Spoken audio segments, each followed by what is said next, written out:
Cross-section view of a prism is the equilateral triangle ABC in the figure. The minimum deviation is observed using this prism when angle of incidence is equal to prism angle.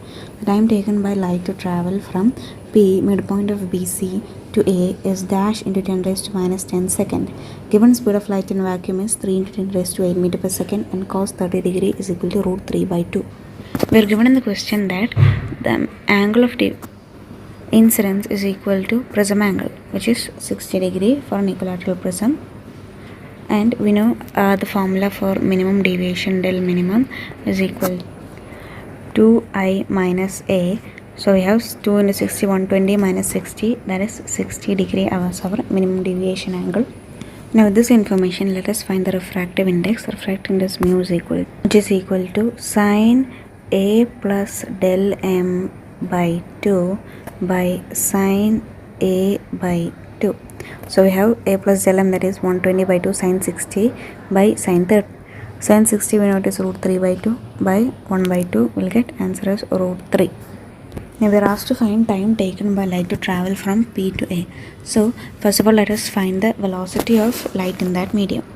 So we have V is equal to C by mu. So C is 3 into 10 raised to 8 by mu is root 3. So our answer is root 3 into 10 raised to 8. So here we know the angle is 60. So in till the midpoint line, the angle will be 30. So using the Pythagoras problem, cos 30 will be equal to AP by AB.